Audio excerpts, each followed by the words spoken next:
All right, am I live?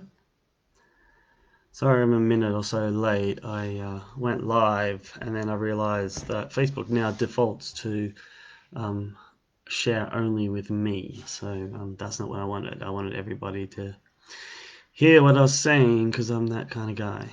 All right, cool. So this is the return of my Ask Me Anything Fridays, but I've also got a topic for discussion in case no one chips in with their questions. But I'll give it a couple of minutes for people to jump on, as is my want, and we can see if anyone has got any comments. And then, as you can see from the title of this video, I'm going to discuss how doctors, medical professionals, a bit like myself, stay healthy while treating people with illnesses all day. Alright, so let me just try to check out the comments section. How do I do this? Let's see if I do that. Cool. Alright, so if you're watching live, then give me a hello, give me a WhatsApp, give me a wavy emoticon. And if you like, I'd like you to stick in some wins from this week. That'd be good. So what have you done that was good? Maybe it's you managed to stick to your diet most of the days of the week, or one more day than you normally do. Maybe it was you got a few good exercise sessions in. Maybe you got an extra exercise session in. So yeah, write in the comments. If you're watching this on the replay, and you got any comments about what I'm saying, then feel free to write them in. If you've got any questions, then you can type them in too, and we'll take it from there. I'll come back and I'll try to answer your questions, but it'd be good if we can get some people on here and having some discussion. So we've got a few here. So if you're watching, just write in the comment section live. And if you've got any questions, just shoot them my way. Questions about human performance optimization, either diet or exercise, or could touch on some physio stuff if you wanted. All right, cool. So nothing's coming in just yet, but so let me sort of talk more about. I need to sort of move a few things around. But what I want to talk about, so how do medical professionals stay fit and healthy whilst treating people with diseases all day? And the truth is that most of them don't. Yeah. So like doctors, physicians today are some of the unhealthiest in the population. They're more likely to be overweight than other professions. They're more likely to suffer from mental health issues. They're more likely to suffer from suicide. They're more likely to eat less fruit and vegetables. A recent survey that I read found that 86% of doctors experience mental health issues over the course of their life, and they also have a tendency to eat badly. We know that there is a strong link between mental health and nutrition. I'll probably write a post or do a live about that, or a video about that at some point. I've definitely got some previous research and writing I've done in around that area, but so look out for that if that's something that you're really interested in. And if you want to hurry me up writing that and getting that out there, then you can write that in the comments. But we do know that there is a link. You have to take my word for it just to start off with. One of the reasons that doctors eat poorly and medical professionals generally eat poorly is that there really isn't the options available to them in their places of work, such as either the hospital canteen, on the wards, or even on the high street these days. I know, like in an A&E department, there's often a trolley that goes around that has covered in sweets and junk food. I mean, it's frustrating that you got these people sitting in A&E, so they're probably very acutely unwell or injured, and then all you're doing is feeding them crappy processed food. That's not going to help with their healing long term or anything. And invariably they're consuming this junk food, this crap, because they're bored. They're just sitting there waiting for a friend or family or themselves to receive treatment. And it's not even unheard of for this same trolley to go round to other wards. I've been in hospitals and I've seen the sweets trolley come round to chemotherapy oncology wards. You've got these people who are having poison pumped into their veins to help kill their cancerous cells, and then they're being given other poison. The other white narcotic sugar comes around, and all they have available to them is that. So what really can we what can be done about it? I mean, it's important these days that if you go down to the doctor, it's good. You go to your doctor now and you say, I'm feeling a little bit down and slightly depressed. There's a good chance, hopefully, that they'll prescribe you some exercise. So we know exercise is the ultimate panacea. Now that's good, even though GPs and doctors may not be taking their own medication, their exercise. Certainly, if you come to a physiotherapist like me, we know that being active is going to help you, ease your aches and pains. That's if you're, a musculoskeletal therapist or any kind of physiotherapist. If you're a chest physio, we know that getting up and moving around, being active is going to help prevent and clear chest infections. If you're a neurological physio, we know that getting up, moving, encouraging function is going to actually improve daily functions and activities, daily livings, and those with neurological and long-term conditions. So us physios are doing a pretty good job.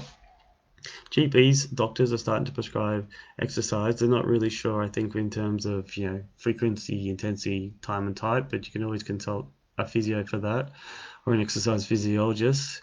But very rarely are they talking about nutrition. I mean, it's just, if you want to know why not? There's a couple of reasons why. Your average consultation within the NHS or the GP practice, it just isn't long enough to talk about these things.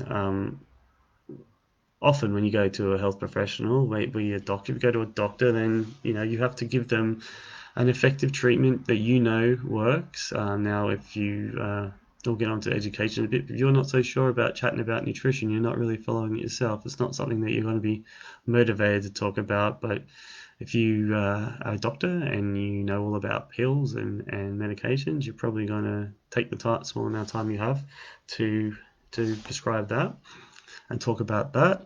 If you're a physio, you're probably going to definitely prescribe some exercises or give, even though us physios know the importance of nutrition generally, us physios, a bit more lifestyle advice, but you're probably going to just give some exercises, maybe recommend that they lose some weight, and then maybe do some hands-on manual therapy with them. That several reasons. One, the clinician chatting about that may not feel comfortable talking about nutrition and possibly even general exercise.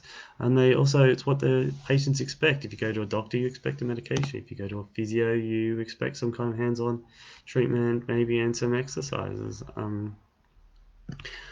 The other side of the issue, which I've already alluded to, is that nutrition and lifestyle has not traditionally been given much attention during medical curricula. Um, and now even only a handful of universities are even sort of starting to recognize the importance of lifestyle medicine. I mean, I went to one of the best universities in the country, globally recognized, but I did not.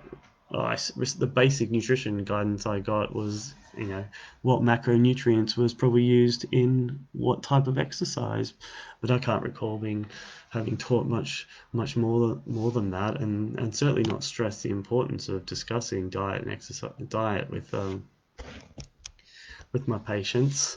And doctors' medical education is probably even less. They barely get any instructions on exercise, and their nutrition training is quite often just severe nutritional deficiencies that they may see, but most Western doctors certainly don't see them, rarely see them in even in hospitals, let alone in a GP practice.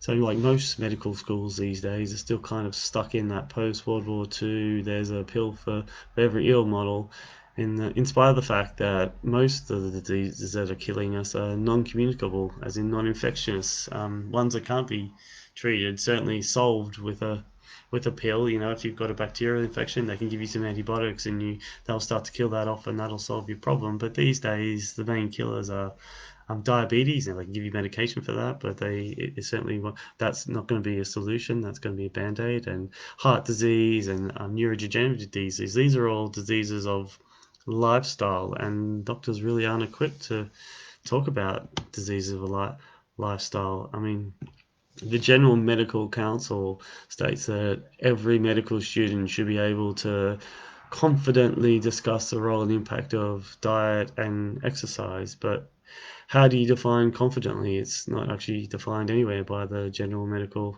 profession, either in their training or in the surgeries. I mean, fortunately for me, having graduated at a medical school in physiotherapy, but I have a background in exercise and sports sciences, and I've got a personal passion for optimizing human performance and experience and I've experienced working as a personal trainer where I would have to help people lose weight. Now, as you probably heard before, you can't out train a bad diet. So I'd have to do my own training in nutrition. We touched on it a little bit at my undergraduate, similar things about what energy is burnt doing what exercise.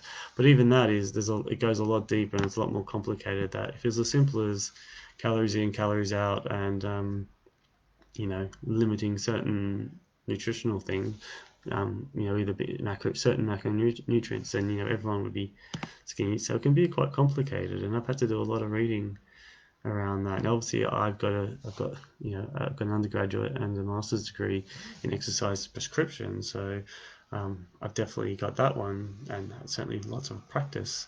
But I've had to do my own reading around nutrition and supplementation and a bunch of other stuff that's involved in mental and physical health. But in terms of nutrition, I mean, the trick is just making one simple change. One simple change can be life changing for many people.